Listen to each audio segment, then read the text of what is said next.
এরপরে আল্লাহর রাসূল বলেন, ওয়ালা তাজাসসু, তোমরা মানুষের দোষ ত্রুটি উদ্ঘাটন করো না। মানুষের দোষ ত্রুটি উদ্ঘাটন করা মহাপাপ।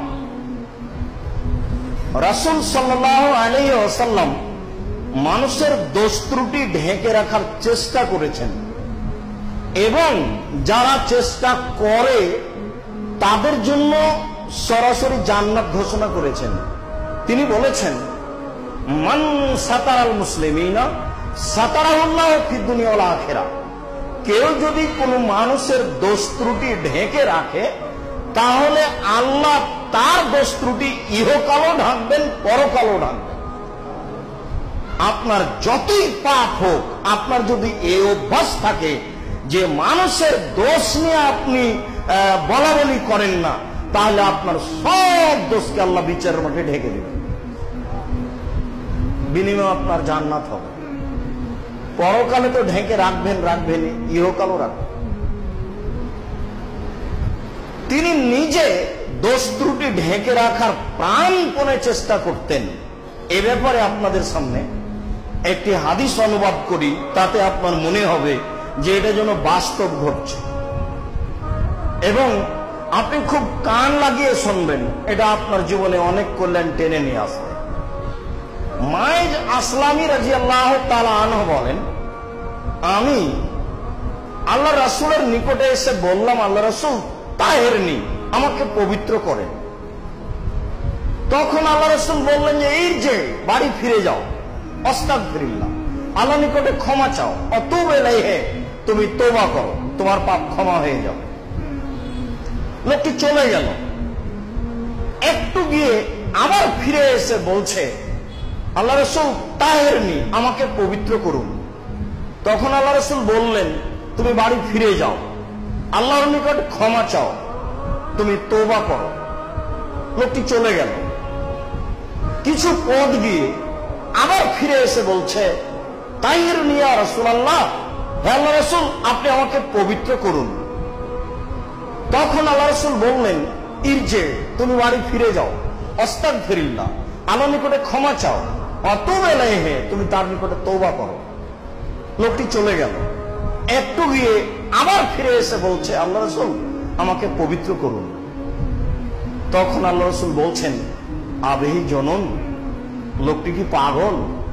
আরে আমি বলছি তুমি চলে যাও, ক্ষমা চাও, তওবা করো। আমি বলছি চলে যাও, ও বারবার ফিরে এসে বলছে আমাকে পবিত্র করুন। তাহলে কি ও পাগল, আমার কথা বুঝে না? সাহাবীগণ বললেন, লাইসা বিমাজনুন, জি না, ও পাগল নয়, ও ভালো মানুষ, আমরা তাকে জানি বুঝি। তখন আল্লাহ রাসূল মন্তব্য করছেন, আর সারেবা খামরান, তাহলে সে কি মদ পান করেছে, তাই তার মস্তিষ্ক বিকৃত হয়েছে? সে আমার কথা বুঝে না কেন?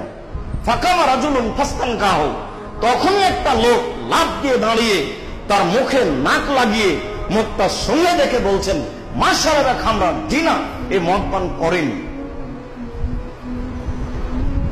এ ভালো মানুষ। তখন আল্লাহ রাসূল বলছেন, আযানাইতা, তুমি কি জেনা করেছ? তখন সাহাবী বলছেন, জি, মানুষ যা বৈধভাবে করে আমি তা অবৈধভাবে করেছি, অতএব বিচার করে দেন। এই পর্যন্ত হাদিস অনুবাদ করার পরে আপনার বিবেকের সাথে আবার হাদিসের পিছনের দিকে ফিরে যাই।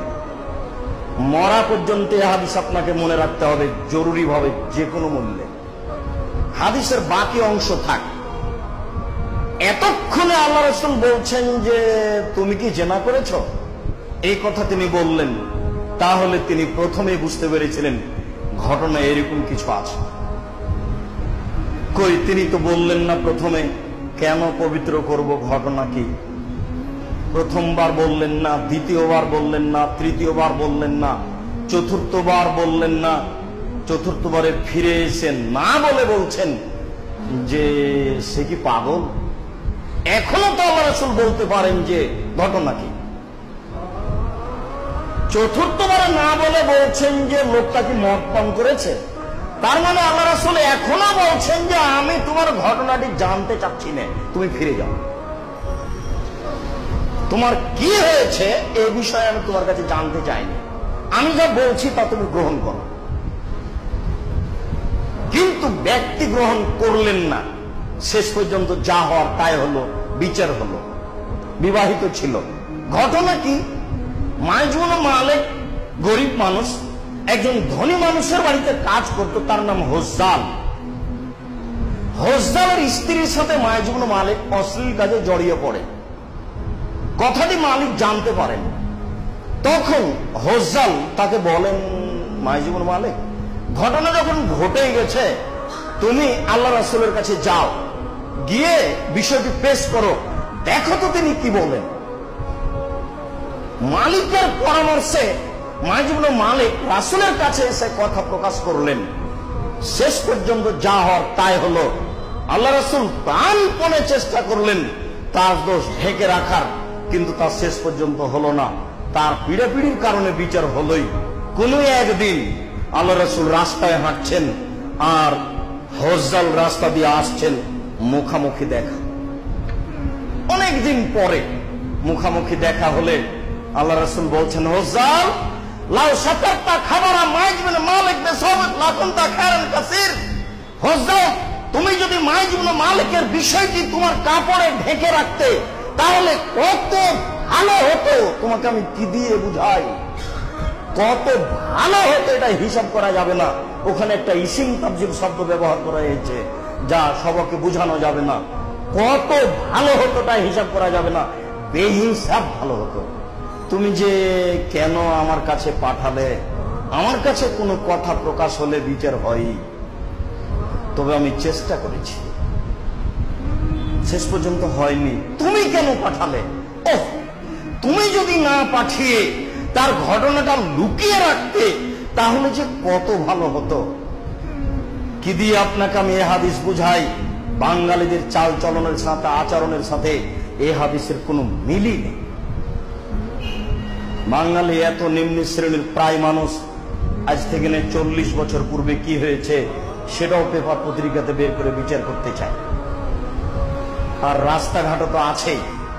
আপনার যে একটা ঘটনা ঘটেছে, আরেকজনের কাছে বলতে পারলে খুশি হয়, এই তো চরিত্র, তাহাজ্জুদ পড়ে জান্নাত কিনবো মনে করছেন? জি না, বহু দূরে জান্নাত, বহু দূরে। জাহান্নাম সহজ, জান্নাত সহজ নয়। জান্নাত খুব কঠিন ব্যাপার।